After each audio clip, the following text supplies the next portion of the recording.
All right. Thank you guys for being here today. This will most likely be our last press briefing from here. The events are starting to wind down. Really quickly, we want to thank the Chief McLaughlin out in Ridgecrest for all that he's been doing and all of the information he's giving to us. We're here to support everything they're doing, and they're doing an amazing job. Really quickly, I want to touch on a couple of things, and then I'm going to introduce Battalion Chief Brandon Smith to address a couple of other issues. We had a couple of questions recently come out about, sorry, I'm going to pause for a second.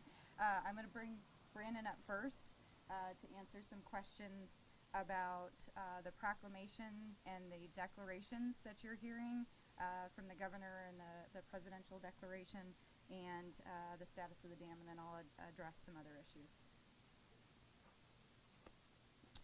Good afternoon. Brandon Smith, Battalion Chief with Kern County Fire Department, and here working at the EOC, or the Emergency Operations Center, to support the county and the city of Ridgecrest. And so early on in the incident, pretty much July 4th, the first day, the city of Ridgecrest proclaimed a disaster, and at that point the county also proclaimed a disaster.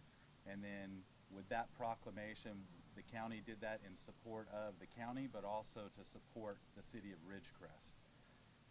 From this point on, it went to the state, and Governor Newsom approved a state of emergency for a proclamation, and he has been in contact with the president to reach out for a declaration through the president. That has not happened yet, and we are waiting to hear whether that is going to happen. There have been some reports that it has happened, and we just wanted to make sure everybody understood that that has not happened yet. Moving on to the next topic, we've received a lot of requests and concern about the Lake Isabella Dam. We've been in contact with the Corps of Engineers, and they have reassured us that they have their protocols in place, and as soon as they had any kind of movement or activity in the area, they start their response. They have verified with us on the first earthquake, the major earthquake that we had on the 4th, that the dam was safe and it meets all the current standards at the level that they are maintaining that water at. When we had the next large incident, the 7.1, they then responded also, and we received the same information. They have validated it. We were very fortunate because they still have the construction going on, so they had construction workers out there to continue to look at it, and they also had engineers on scene and on site to verify that. So we feel very confident with their with the reassurance that they have provided us, and they will continue to monitor it, as they are multiple dams up and down the state, because we were not probably the only one that was impacted by this. As you all know, this earthquake went wide up and down the state, and everybody felt it, and so they put into their protocol and checked all of the other dams just as well as they did for the Lake Isabella area. Next, I'll pass up to Megan for the next portion. Thank you, Chief. So the next thing that we want to talk about that we're hearing about is the seismic activity. We're not scientists, so we're not gonna speak on behalf of the USGS, but we are going to say that the USGS has the greatest amount of information, and we would recommend that you follow them.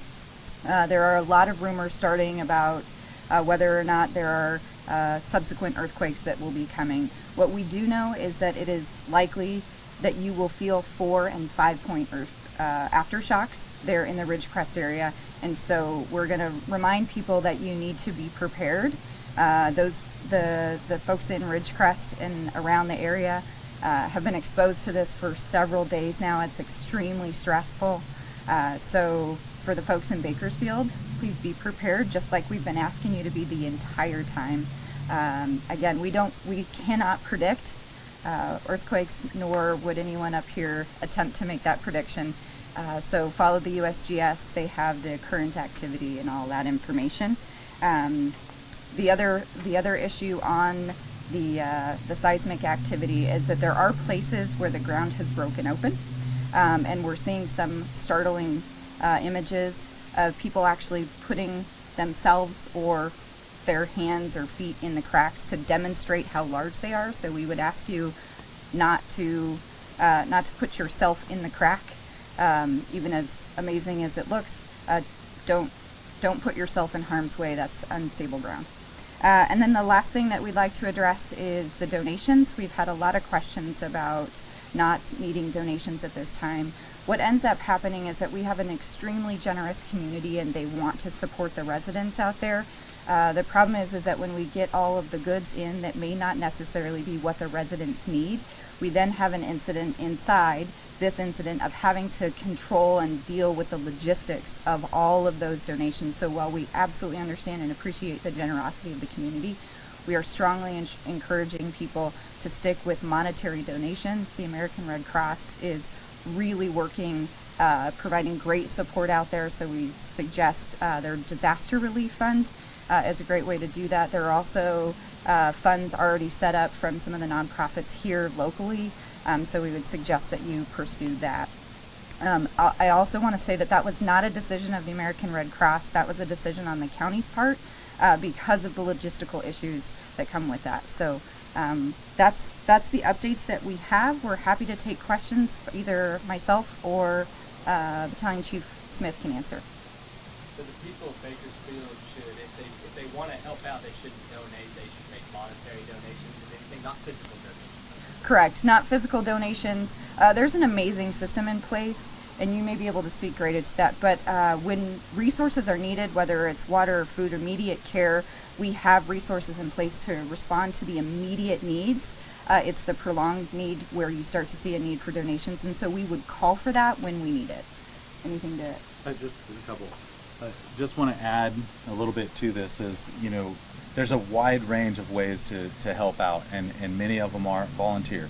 Red Cross and many of these other agencies are looking for volunteers. The monetary side helps these different agencies support these major incidents, and that's why we ask for that side of it. When we receive donations, we receive just through this community large donations, but it's also nationwide. And at this point, we confirm with the City of Ridgecrest and we confirm with all the entities. It is why we led to that decision to not have a bunch of donations coming in, and we want to just make sure that we didn't create another issue on top of the current situation, because when you start receiving thousands of supplies, big rigs full of supplies, you then have to establish even more resources, and we didn't feel that there was a need yet for that, and we appreciate it very much, and so that was kind of the stance on this. Any other questions? Not specifically about that, but okay. Can I ask you, does Torona have running water at this point? So I'm not going to probably comment on that because I don't know for a fact. However, I have spoken with one of the assistant chiefs with San Bernardino County, and he assures me that they are actually on the downside of their incident, and they are supporting Trona.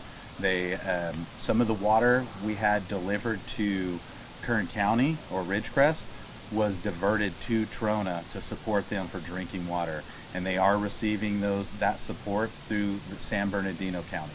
What is the population of Trona? I don't have that offhand, sorry. I know you kind of mentioned that you don't want physical donations, but is there a way people can donate water to Trona in order to help them? Okay, so Shannon Grove is actually doing a water drive today, and so they can contact her office and see how they can donate there. Do you guys have an expectation of how much longer your crews will be out there in both Ridgecrest and Trona? Yes, so we received updates from the incident commander and also from the city police chief that we are moving more into the recovery side for the community and get them back. So at this point, the fire response and the emergency responders that were going to mitigate the scenario ahead of us is now on the downside, and we are reducing our numbers. We will keep some on standby through the state. The state has assured us they will keep people here as needed, and so we are starting to reduce what is the county's level of service out there. We're starting to bring those back to the stations and give them more recovery time for our own people. But yes, we will probably continue through the weekend, and then as you will see in the coming days, most of those fire responses and the emergency responders will be coming back home and will be reducing significantly. Now, as these communities begin to recover, what does that process entail? What does that look like? On the recovery side? It's going to entail a lot of stuff, and the City of Ridgecrest is establishing a public meeting this afternoon to address most of those, and it's going to be a wide range for the community, how to recover, what their options are, what resources they have available to them, whether it's physically, whether it's mental health, whether it's property loss, and then not just the citizens, but also how the city can recover, what the opportunities are there for their businesses, for the infrastructure of the city, and so on. And that's the intent of this meeting this afternoon. And this support will be pretty much statewide. So Cal OES has got a pretty heavy resource there that will be able to cater to the communities, and many others. Red Cross and a variety of others will be there. I do want to go back to the declaration that you mentioned earlier. I know that it has not happened officially, but once it does, how much aid are we talking about? Well, I can't give you specifics on that, but it will open a lot more doors. It will also allow some reimbursement, not only to your county and city government, but a variety of other features that we can bring to the community to help support them. Any other questions? As of right now, how many people are making use of the shelter? Do you have that number? We're sitting, I know at one point at the peak we were right in about 300, and currently we have 102 in the shelter, and then we have 43 outside the shelter. So we are still actively supporting, and we do see maybe that number kind of stays steady with the heat and a lot of other things, especially if we have the ground shaking, because there's a variety of people that are not feeling comfortable in their own home, and this is a great location to get information, but also stay cool and have a lot of the supplies and resources they need. And when would you guys recommend or deem it safe for people to start reconsidering returning back home? I think at this point, there's still activity, and as the USGS has stated, that it's hard to predict when something's going to happen. However, the ground is going to continue to move, and they have said that over the next coming days. And so I think most people can start to move back to some normalcy, but the biggest part is just if you are going back into your homes, just check your house, make sure it's safe, look around for any kind of structural damage and items like that, but also start building a plan.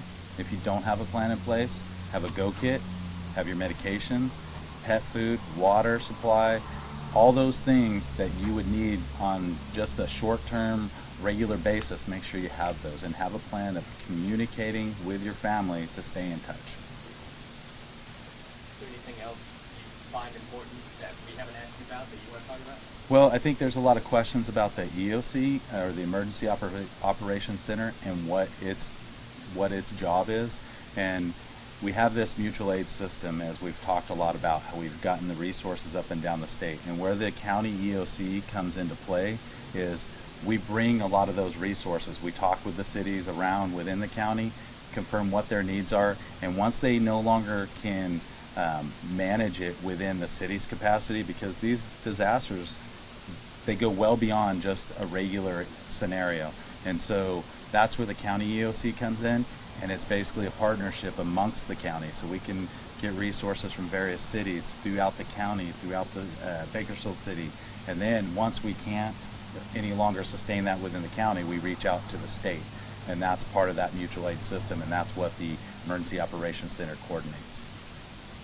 Did you have anything else to add? No, I just want to make sure we provide all the details for the community meeting. It's really important for our residents out there. There'll be all sorts of state, federal, and local resources, not just structural damage questions and city and county inspectors, but they're going to have emotional and spiritual first aid there, because that is a big issue that people are dealing with right now. Is just the anxiety that's caused by the ground continually shaking. So you'll have those services there. That's happening at the Kerr McGee Center in Ridgecrest on 100 West California Avenue, and that's at 4 p.m. today. So we would encourage all of the residents in the area to attend that for all of the assistance that they're looking for as they step into the recovery. Thank you.